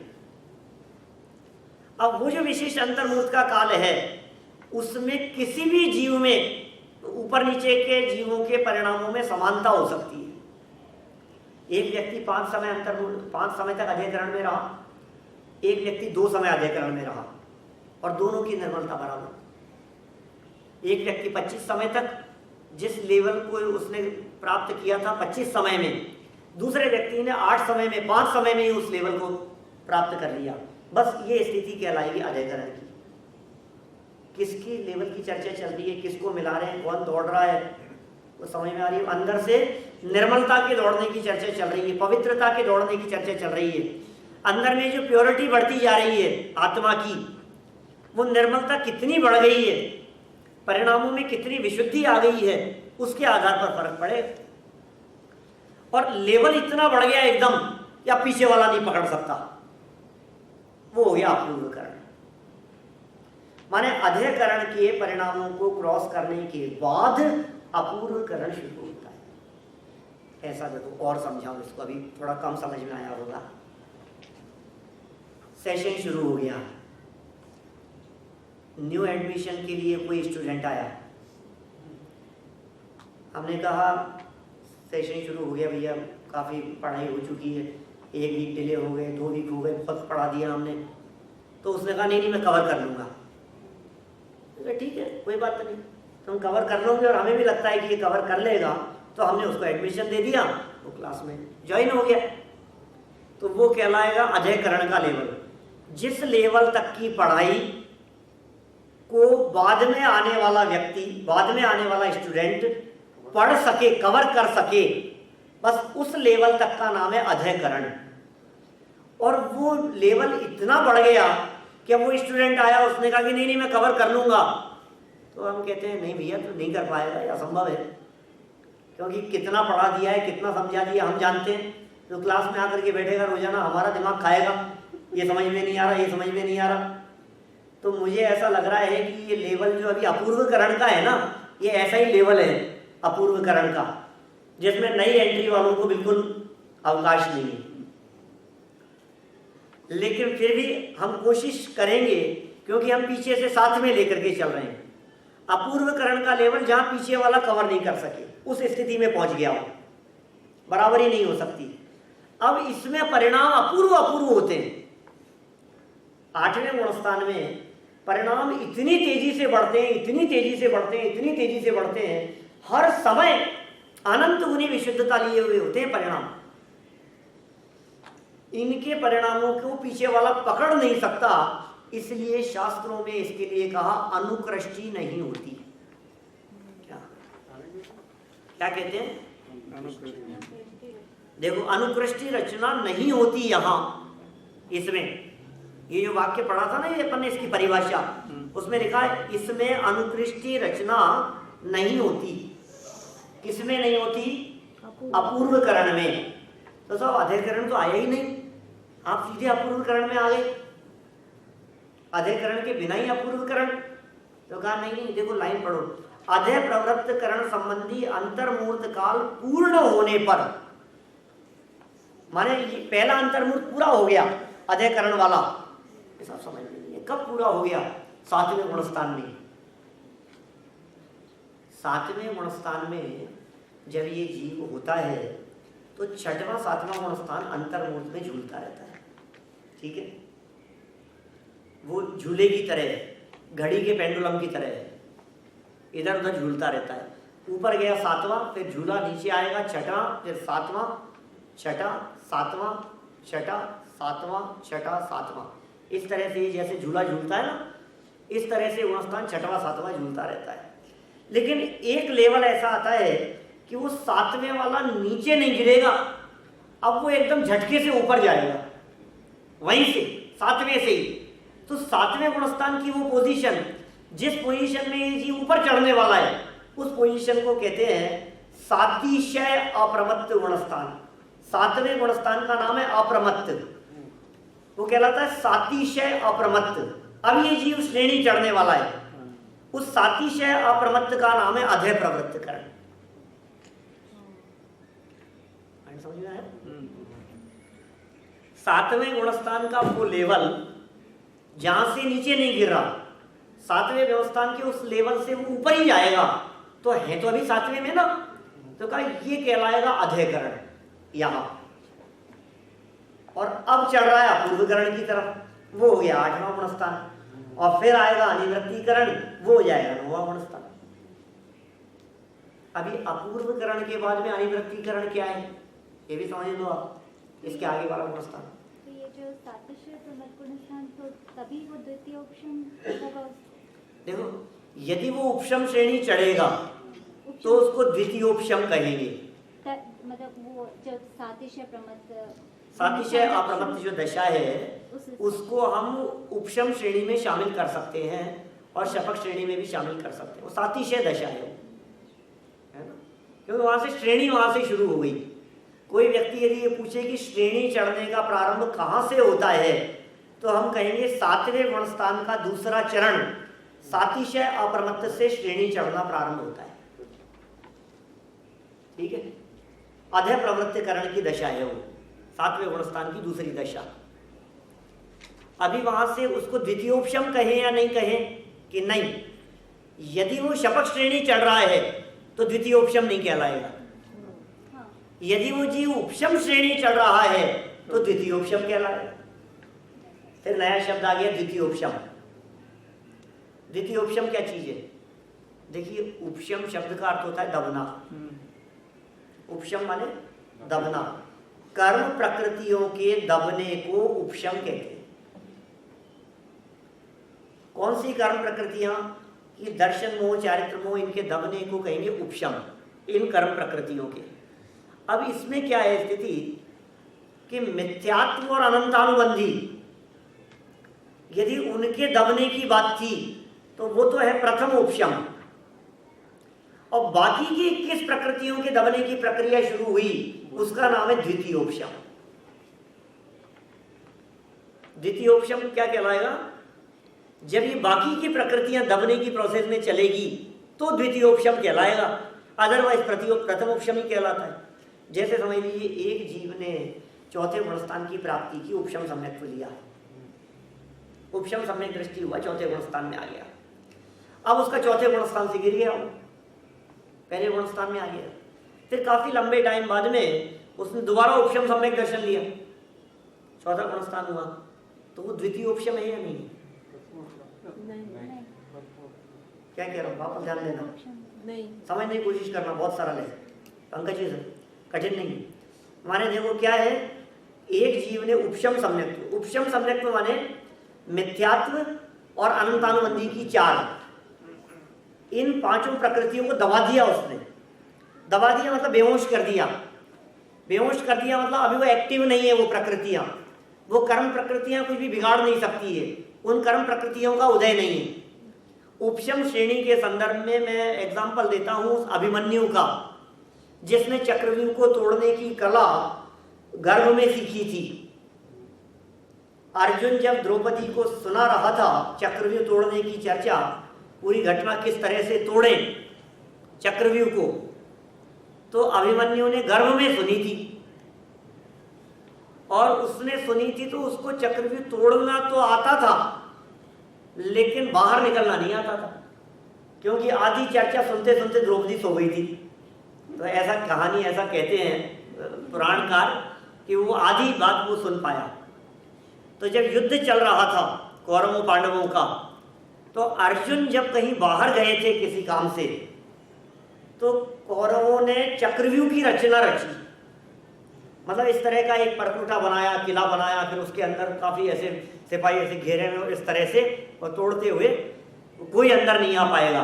बोले अर्जुन को पता था उस चक्रव्यूह को तोड़ना, द्रोणाचार्य ने कहा, और किसी को आता नहीं था, तो कोई नहीं आ पाएगा। तो अभिमन्यु चक्रव्यूह को तोड़ता हुआ अंदर तक चला गया, लेकिन क्या किया उसने, जितने बाहर में जो रचना बनी हुई थी सबको तोड़ता हुआ अंदर गया ना, तो सारे सिपाहियों को, सारे अधिकारी जो भी उनके सेनापति थे सब थे, सबको बेहोश करता हुआ अंदर चला गया। और जब अंदर तक तोड़ता हुआ चला गया तो सोचा मैं तो जीत गया, विजय हो गई, लेकिन वस्तु स्थिति ये थी कि वो सारे मरे नहीं थे, पीछे वाले वे सब बेहोश हुए थे। जब तक ये अंदर पहुंचा तब तक वे सब पीछे से वापस खड़े हो गए। तो 11वें गुणस्थान तक जो ये उपशम श्रेणी वालों की स्थिति है, ये इसी प्रकार की स्थिति होती है कि ये सोचते हैं हम ऊपर चढ़ रहे हैं, लेकिन जो चढ़ रहा है वो कर्मों को दबाता हुआ चढ़ रहा है, बेहोश करता हुआ चढ़ रहा है। कर्म मरे नहीं है, अभी ऊपर तक चला गया और पीछे से कर्म वापस खड़े हो गए, तो वापस गिरना पड़ेगा। पॉइंट समझ में आ रहा है? तो उपशम श्रेणी वाला जो जीव है ये दबाता हुआ चढ़ता है। पहली बार चौथा गुणस्थान हो चाहे दूसरी बार चौथा गुणस्थान हो, कर्मों को दबाते हुए, वो प्रथम उपशम ही कहलाएगा। यदि दूसरी बार करेगा तब भी प्रथम उपशम ही है। हाँ, दूसरी बार क्यों, 50 बार करे तब भी प्रथम उपशम ही है। तो फिर साहब द्वितीय उपशम कब कहलाएगा? कि जब बाकी 21 कर्म प्रकृतियों को दबाने की प्रक्रिया शुरू होगी तो द्वितीय उपशम कहलाता है। इसका मतलब प्रथम उपशम का संबंध कहां से है? सम्यक दर्शन से, अनंतानुबंधी से, और द्वितीय उपशम का संबंध बाकी कर्म प्रकृतियों से है। यदि दूसरी कर्म प्रकृतियां दब रही है तो द्वितीय उपशम है, और सिर्फ अनंतानुबंधी को दबाने का पुरुषार्थ चलाए तो प्रथम उपशम। फर्क समझ में आ गया दोनों का? देखो ये क्या कहा इन्होंने पेज नंबर 177 पर, आधे प्रवृत्तिकरण पूरा हो गया, माने 7वें गुणस्थान का दूसरा चरण ये पूरा हो गया, और प्रति समय अनंत गुणी विशुद्धता से परिणाम बढ़ते गए, इसका नाम अपूर्वकरण है। अनुकृष्टि नहीं होती का मतलब, अनुकृष्टि नहीं होती का मतलब वो स्थिति बनती नहीं है कि नीचे वाला ऊपर को पकड़ सके, ये स्थिति नहीं बनती। इस गुणस्थान का पूरा नाम अपूर्वकरण प्रविष्ट शुद्ध संयत है। सुनना, ऊपरिम समयवर्ती जीव के परिणाम मिल गया ना सभी को। ऊपरिम समयवर्ती जीव के परिणाम और निम्न समयवर्ती जीव के परिणामों में समानता।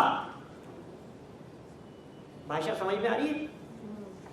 ऊपरिम समयवर्ती का मतलब जिसको क्लास में आते हुए 3 दिन हो गए। ऊपरिम समयवर्ती का मतलब जिसको कोई काम शुरू किए हुए 2-5 दिन हो गए, 2-5 समय हो गए, अंतर्मुहूर्त होने वाला है। समयों में चलेगी चर्चा, यहाँ तो दिन महीनों में तो चलेगी नहीं। अपन तो क्लास की बात करें तो दिन की चर्चा कर सकते हैं। एक को आते हुए 3 दिन हो गए, मान लीजिए 3 साल का कोर्स है और एक व्यक्ति 3 दिन बाद में आया, तो हम क्या कहेंगे? आजा भैया, कोई बात नहीं, अभी तो कुछ नहीं है, शुरू हुआ है। और मान लीजिए 3 दिन का कोर्स है और कोई व्यक्ति तीसरे दिन आया, हम कहें भैया वापस जा, अब तो नेक्स्ट बार जब लगेगा तब आना, अभी तो हो गया था। हिसाब जितना मिलेगा फिर कुछ नहीं समझ में आएगा, तो फाइनल समापन कर रहे हैं, तो समेट रहे हैं, सब निपट गया है। तो ये कह रहे हैं ऊपरिम समयवर्ती माने पुराना व्यक्ति। ऊपरिम समयवर्ती का मतलब जिस जीव ने कर्मों को दबाना थोड़े समय पहले शुरू किया था, वो ऊपरिम समयवर्ती। उस जीव के परिणाम और निम्न समयवर्ती माने बाद में जो चालू किया है जिसने, उनके परिणामों में समानता का होना उसे अनुकृष्टि कहते हैं। और ऐसी समानता अपूर्वकरण गुणस्थान में नहीं हो सकती। माने उसका लेवल बहुत बढ़ गया, पीछे वाला व्यक्ति कभी भी बराबरी नहीं कर सकता। इसका नाम अपूर्वकरण। अपूर्वकरण का मतलब भिन्न भिन्न समय वाले जीवों की विशुद्धता समान नहीं हो सकती। क्या कहा? अलग अलग समय वाले जीवों की विशुद्धता समान नहीं हो सकती। इसका नाम क्या है? अपूर्वकरण। अनुकृष्टि नहीं होती, क्योंकि अपूर्वकरण गुणस्थान में जीव के प्रत्येक समय के परिणाम पूर्व समय की अपेक्षा अपूर्व ही होते हैं। अर्थात यहाँ एक समय के परिणामों की समानता दूसरे समय के परिणामों के साथ कभी हो ही नहीं सकती।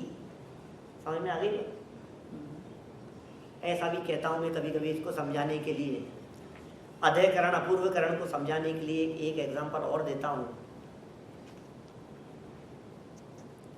कोई जीव 3 इंद्रिय जीव है, या समझ लो क्लास में लगा लो, कोई 6th क्लास में है और एक 7th क्लास में स्टूडेंट है, तो 6th क्लास वाले का मैक्सिमम लेवल और 7th क्लास वाले का मिनिमम लेवल, तो 6 के मैक्सिमम लेवल से भी 7th का मिनिमम लेवल ज्यादा है। पॉइंट समझ में आ रहा है? 6 वाले क्लास 6 क्लास के अंदर पढ़ रहे हैं, 50 स्टूडेंट है।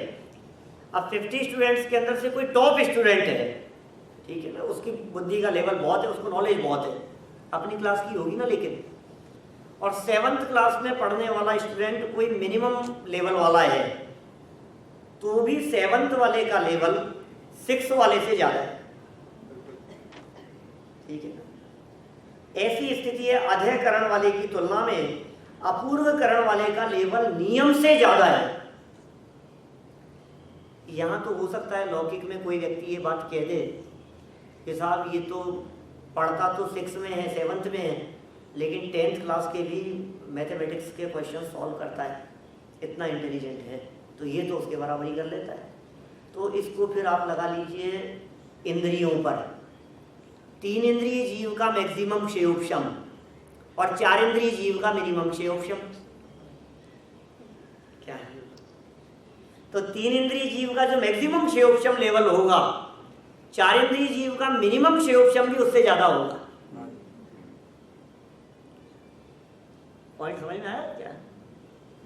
बस ये स्थिति है अध्ययकरण और अपूर्वकरण में। समानता नहीं हो सकती उन दोनों की, कभी भी नहीं हो सकती।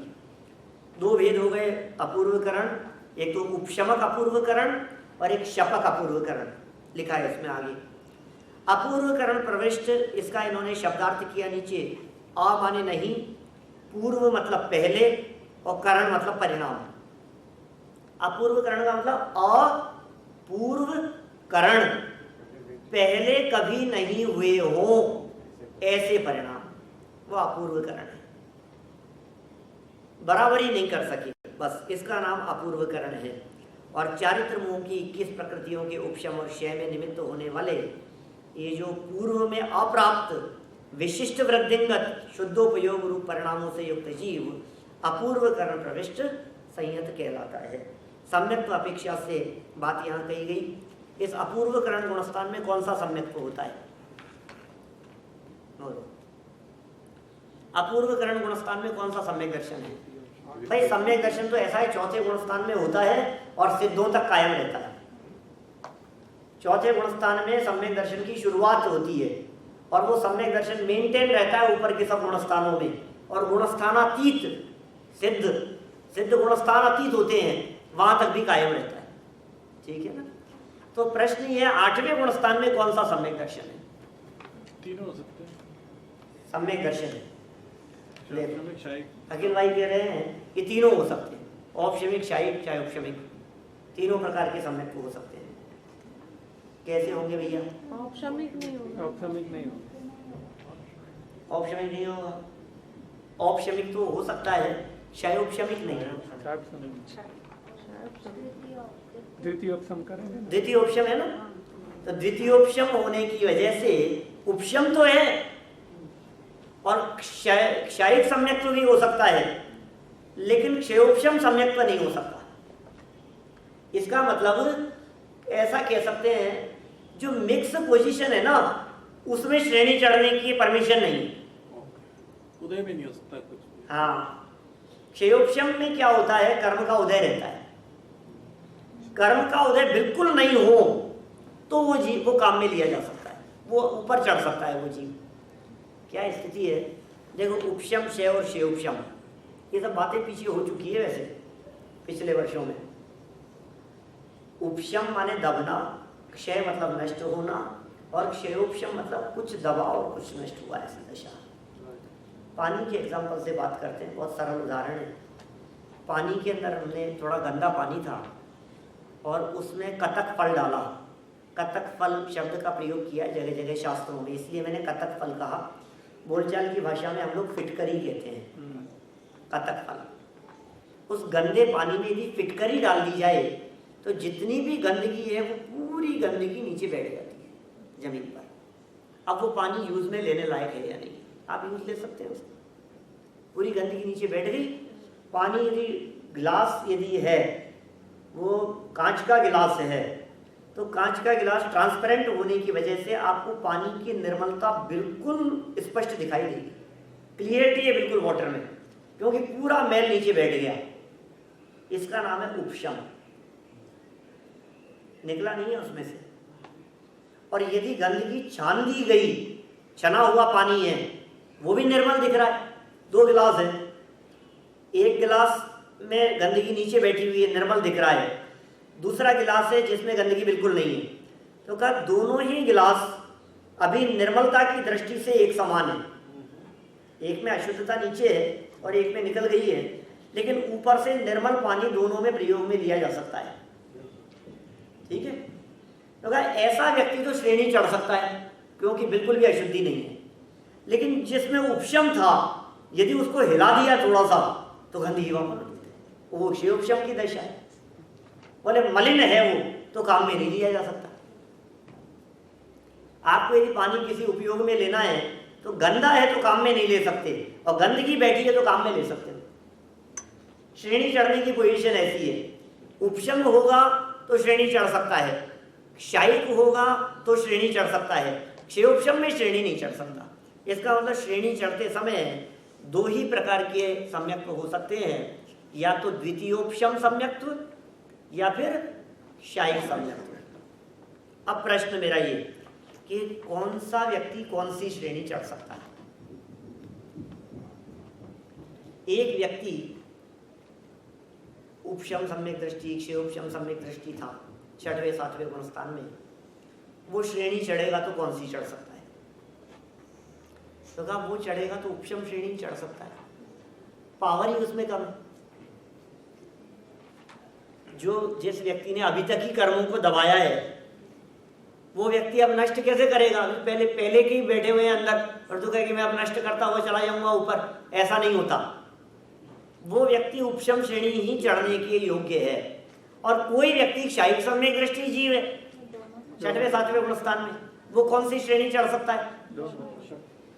शपक चढ़ सकता है, बिल्कुल चढ़ सकता है। लेकिन अब पहले तो दबाता हुआ आ रहा था, अब थोड़ा सा डाउन हो गया तो हो सकता है उपशम भी चालू कर दे। यहाँ से नहीं समझ में आई बात?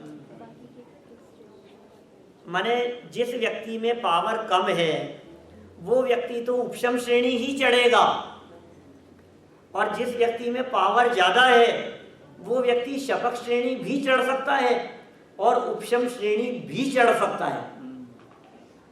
पॉइंट समझ में आया? दो बातें बोल दी, थोड़ा सा वापस बोलता हूं, बिल्कुल धैर्य से समझे। 3 तरह के सम्यक दर्शन है, इतना तो जानते हैं सब, औपशमिक, क्षायिक, क्षायोपशमिक। अभी क्षायोपशमिक सम्यक और औपशमिक सम्यक, इन दोनों की बात करते हैं। इन दोनों के अभी कर्म नष्ट नहीं हुए हैं, 7वें गुण स्थान में है। अब ये दबाता हुआ जाएगा कि नष्ट करता हुआ जाएगा? तो कहा यदि ऊपर जाएगा तो दबाता हुआ ही जा सकता है, क्योंकि पहले भी इसने काम वही किया, दबाता हुआ ही आया। ठीक है, ये इधर ही चढ़ सकता है आगे। अब यदि वो पहले से क्षय करता हुआ आ रहा था क्या, तो अब किधर जा सकता है? तो अब वो क्षय करता हुआ भी जा सकता है और उपशम में भी जा सकता है। जैसे देखो, मैं आपको एग्जांपल देता हूँ इसके लिए। एक व्यक्ति ने 11th क्लास में सब्जेक्ट लेते थे पहले, अभी बहुत सारे नए नए सब्जेक्ट होने लग गए। पहले तो 3 ही सब्जेक्ट होते थे 11th में, है ना, आर्ट्स, कॉमर्स और साइंस, 3 ही सब्जेक्ट होते थे। या तो वो आर्ट्स में जाएगा या कॉमर्स में जाएगा या साइंस में जाएगा। अब ऐसी स्थिति है, कोई व्यक्ति 11th 12th पढ़ चुका है, फर्स्ट ईयर में है, यदि 11th 12th में उसके पास में आर्ट्स थी तो वो फर्स्ट ईयर के अंदर साइंस ले सकता है या नहीं ले सकता? दीनी कहां से लेगा वो? कॉमर्स ले सकता है कि नहीं फर्स्ट ईयर में? कि नहीं ले सकता, क्योंकि जिसने 11th 12th में कॉमर्स नहीं पढ़ी है वो फर्स्ट ईयर के अंदर कॉमर्स डायरेक्ट कैसे ले सकता है? नहीं ले सकता। लेकिन जिस व्यक्ति के पास में 11th 12th में कॉमर्स थी वो फर्स्ट ईयर में आर्ट्स ले सकता है या नहीं? कि ले सकता है। समझ में आ रही है बात? क्योंकि उससे नहीं निभी, आगे नहीं चली उससे, वो साइंस को नहीं निभा पाया। पहले तो ले ली उसने, 11th भी क्रॉस कर लिया, 12th भी क्रॉस कर लिया, फिर उसको बहुत लग रहा है कि यार मेरे से तो चलेगी नहीं, तो वो नीचे आ जाता है, कम करता हुआ चलता है। बस सेम पोजीशन है। एक व्यक्ति उपशम करता हुआ आया था अभी 7वें गुण स्थान तक, अब किधर जाएगा? बोले तेरे पास कोई चॉइस नहीं है, तो इधर ही जाएगा, यदि जाना हो तो दबाता हुआ ही चल सकता है। और एक व्यक्ति नष्ट करता हुआ आया था 7वें गुण स्थान तक, बोले यार अब थोड़ा सा शिथिल हो गया तो उपशम की तरफ बढ़ जाएगा, और पुरुषार्थ अभी भी कायम है तो शपथ श्रेणी की तरफ बढ़ेगा। अब प्रश्न ये फिर यहां खड़ा होता है, जैसा कि सुरेश जी ने उठाया था अभी प्रश्न, कि कोई भी व्यक्ति आखिर उपशम श्रेणी चढ़ता ही क्यों है? क्योंकि ये बात और सुन ली हमने कि उपशम श्रेणी वाला गिरता ही नहीं हमसे। अपन तो जब चढ़ेंगे ना तो अपन सीधे शपथ श्रेणी चढ़ेंगे, हम नहीं चढ़ेंगे उपशम श्रेणी। बोलो, व्यक्ति सोच सकता है ना ऐसा कि गिरने वाली जगह पर क्यों जाएं हम? देखो ऐसा होता है, कोई जगह ऐसी होती है जिस जगह पर जाकर के फिसलता है व्यक्ति, लेकिन पता नहीं होता तो उस रास्ते चल देता है और वहां जाकर के फिसल जाता है। फिसलने के लिए कोई नहीं चलता है। सभी जीवों ने पुरुषार्थ तो मुक्ति प्राप्ति के लिए ही किया, लेकिन अंतरंग पुरुषार्थ में जो कमी रह गई, उस पुरुषार्थ की कमी के कारण वो 11वें गुण स्थान से गिर गया। ये बहुत सुंदर प्रकरण दिया है, देखो आप यहाँ पेज नंबर 178 पर।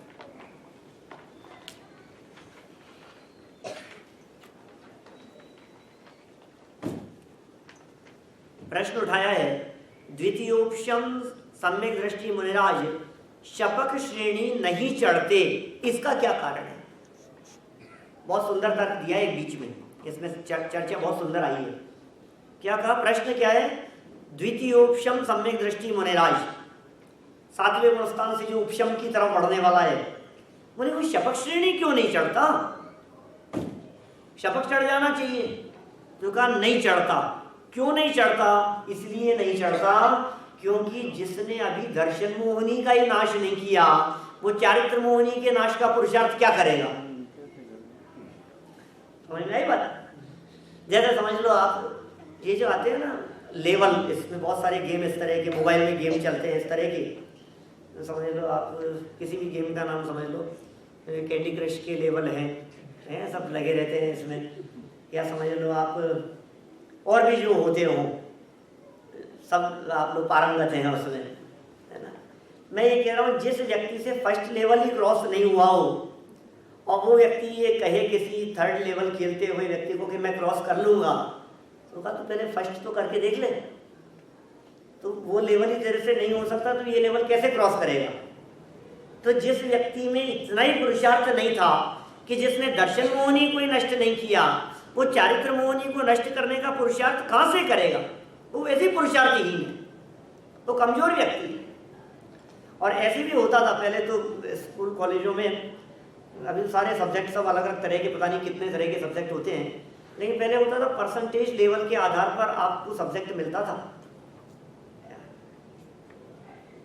माने यदि आपके 60% या 70% से ऊपर होंगे तो ही साइंस मैथमेटिक्स मिल पाएगी आपको, अदरवाइज नहीं मिलेगी।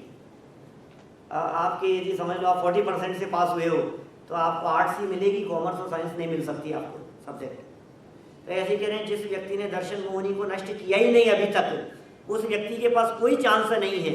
वो पुरुषार्थ की कमी के कारण जो व्यक्ति नीचे गिरने वाला है, उस व्यक्ति के ऊपर चढ़ते हुए कर्म को नष्ट करने रूप पुरुषार्थ नहीं हो सकता।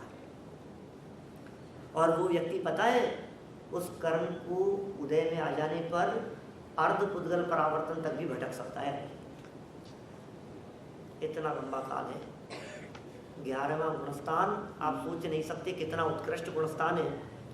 11वें गुणस्थान की दशा बहुत उत्कृष्ट है, महान जीव है वो, भावलिंगी संत है, 3 कषाय चौकड़ी का अभाव है, अंदर में स्वसंवेदन का वेदन है। स्वसंवेदन का वेदन ही नहीं, 11वां गुणस्थान अपन करेंगे 2-3 दिन में, आगे चर्चा आएगी। वो 11वां गुणस्थान माने पूर्ण वीतरागी, 11वां गुणस्थान माने पूर्ण सुखी। अनंत भाई 11वां गुणस्थान माने पूर्ण सुखी है, वो दुख का लेश मात्र भी नहीं है। और वो जीव वहां से गिरे और गिरने के बाद में अनंत काल संसार में घूमे। साहब अर्धपुद्गल, हाँ अर्धपुद्गल परावर्तन का मतलब अनंत काल है, बहुत लंबा काल होता है अर्धपुद्गल परावर्तन, छोटा काल नहीं।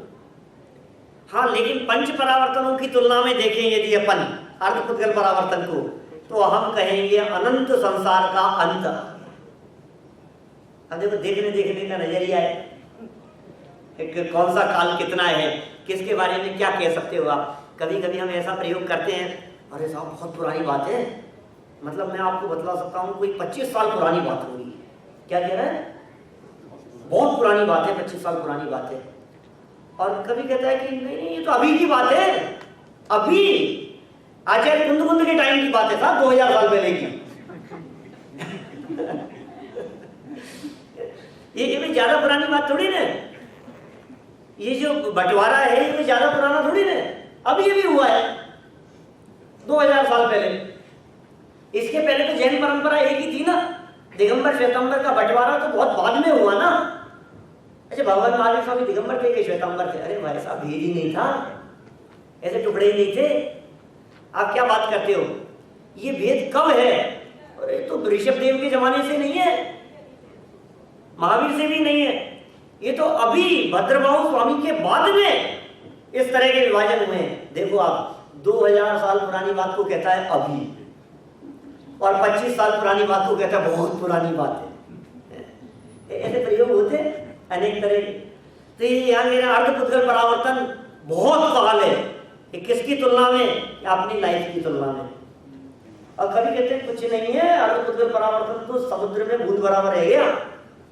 ये क्या मतलब कि पंच परावर्तनों की तुलना में ये अर्धपुद्गल परावर्तन समुद्र में बूंद मात्र बराबर काल है।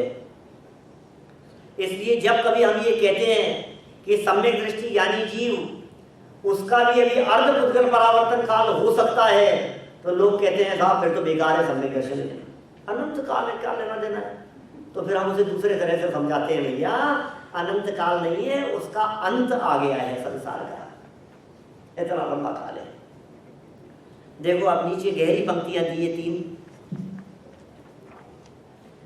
जिन मुनिराज की श्रद्धा भविष्य में किंचित मात्र भी मलिन होने की संभावना है, बहुत सुंदर वाक्य कहा, जिनकी भविष्य में किंचित मात्र भी मलिन होने की संभावना है, श्रद्धा मलिन हो सकती है, उन मुनिराज की वर्तमान कालीन पर्यायों में चारित्र मोहनी कर्म का क्षय करने की योग्यता नहीं होती, ऐसी योग्यता ही नहीं होती उसकी पर्याय में कि वो चारित्र मोहनी का क्षय कर सके। ऊपर के विवेचन से हमें यह निर्णय हो जाता है कि श्रद्धा की किसी भी प्रकार की अंश मात्र भी कमी अथवा उसके बाधक कर्म की सत्ता भी चारित्र की निर्मलता में और पूर्णता में बाधक होती है। इसलिए प्रथम श्रद्धा की निर्मलता के लिए अप्रतिहत पुरुषार्थ की आवश्यकता होती है। श्रद्धा की क्षायिक रूप परिपूर्ण निर्मल दशा प्रकट होने पर ही चारित्र की पूर्णता करने का पुरुषार्थ जागृत होता है। इसलिए हमारे लिए इंपॉर्टेंट बात क्या निकल के आई यहाँ सामने, देखो आप चर्चा पढ़ रहे हैं 8वें गुणस्थान की और प्रेरणा मिल रही है हमारे को। प्रश्न था ना कि हम 8वां क्यों पढ़ें। इस 8वें गुणस्थान की चर्चा को पढ़ने से प्रेरणा मिल रही है कि पहले दर्शन मोह को नष्ट करने का पुरुषार्थ करना, क्योंकि उसके बिना चारित्र को नष्ट करने का पुरुषार्थ होता नहीं। पॉइंट समझ में आया? श्रद्धा को निर्मल करने का प्रयास करना चाहिए। श्रद्धा में यदि मलिनता रही, सम्यक दर्शन यदि मलिन रहा, तो श्रेणी आसान नहीं है चढ़ करके मुक्ति की प्राप्ति करना, और ये काम हमारी भूमिका में हो सकता है। मिथ्यात्व की भूमिका में जीव सम्यक दर्शन की प्राप्ति कर सकता है। ये प्रेरणा सम्यक दर्शन के लिए दे रहे हैं। अपने स्वभाव का अवलंबन करो, मुक्ति का साक्षात कारण तो चारित्र है, लेकिन उसकी पूर्णता दर्शन की पूर्णता के बिना नहीं हो सकती, दर्शन की निर्मलता के बिना नहीं हो सकती, श्रद्धा की निर्मलता के बिना नहीं हो सकती। माने सम्यक दर्शन के बिना ये जीव आगे नहीं बढ़ सकता। कोई व्यक्ति कहे सम्यक दर्शन तो होना है तो हो जाएगा कि अपन तो मुनि बनो, क्या लेना देना है सम्यक दर्शन में, होता रहेगा सम्यक दर्शन तो नहीं, ऐसा नहीं चलेगा। स्टेप बाय स्टेप चलना पड़ेगा आपको। फर्स्ट स्टेप के लिए देखो इधर एक और वाक्य पढ़ते हैं 179 पेज पर, डार्क पंक्तियां इधर। दर्शन मोहनीय कर्म का पूर्ण नाश होने पर ही चारित्र मोहनीय कर्म के नाश होने का क्रम है। सर्वज्ञ भगवंतों ने केवल ज्ञान से जिसे जाना है, परंपरा से प्राप्त उसी ज्ञान को दिगंबर मुनिराजों ने शास्त्र में लिपिबद्ध किया है। फिर प्रश्न, बस ये प्रश्न पढ़ के खत्म करता हूं, टाइम हो गया अपना, 2-3 मिनट और लूंगा, बहुत मार्मिक बात है। मुनिराज को द्वितीयोपशम सम्यक दृष्टि होना ही नहीं चाहिए। वे ऐसा जघन्य कार्य करते ही क्यों है? कोई प्रश्न है ना अपना, बार बार उठ के सामने आ रहा है। मतलब ऐसा जघन्य काम क्यों करते कि ऊपर चल के गिरना पड़े? ऐसा गलत काम क्यों किया कि तुझे वहां से गिरना पड़े? हम बच्चों को भी कहते हैं देखो ऐसा उछल कूद का ऐसा काम मत करो जहां से गिर सको, ऐसी जगह मत चढ़ना जहां से गिर जाए। तो ऐसा काम क्यों करते हो? अब हम तो बच्चों को समझाते हैं ये बात कि ऐसी जगह मत चढ़ना जहां से गिर सके, और ये इतने बड़े ज्ञानी होकर के ऐसी जगह चढ़ गए जहां से गिरना पड़े, तो ये तो उचित नहीं है बात। क्षय करते हुए क्यों नहीं चल रही? इसका इतना सुंदर जवाब दिया, जो जवाब पूरे जैन शासन का मर्म है। क्या मार्मिक बात कह दी? भैया एक द्रव्य दूसरे द्रव्य का कर्ता धर्ता नहीं है। ये जीव कर्म का उपशम कर सके या क्षय कर सके, ऐसी त्रिकाल इसमें सामर्थ्य नहीं है। ये जीव कर्म का उपशम नहीं कर सकता, ये जीव कर्म का क्षय नहीं कर सकता, त्रिकाल ऐसी सामर्थ्य नहीं है। तो फिर मैं फिर कर्म का क्षय नहीं कर सकता, बिल्कुल नहीं कर सकता। तेरा काम तेरे में चलता है, अपने में चलता है। जब इस जीव का अंतरोन्मुखी पुरुषार्थ कुछ मंद रीति से वर्तता है तो ये उपशम श्रेणी चढ़ जाता है, और जब अंतरोन्मुखी पुरुषार्थ तीव्र होता है तो स्वयमेव कर्मों की क्षय रूप अवस्था होती है। कर्म का क्षय करने और उपशम करने में इस जीव की कुछ भी चलती नहीं है। इस तरह का भेद विज्ञान यदि हमारे हृदय में वर्तता हो तो चौथा गुणस्थान प्रकट होता है। कौन सा वेद विज्ञान? कि मैं कर्म को नष्ट नहीं कर सकता। तो ऐसी श्रद्धा पूर्वक हम सभी सम्यक दर्शन की प्राप्ति करें तो ये गुणस्थान सब अपने आप मार्ग में आएंगे। ऐसे सभी गुणस्थान सबके जीवन में अल्पकाल में आएंगे। ऐसी भावना पूर्वक मैं बात को विराम देता हूं।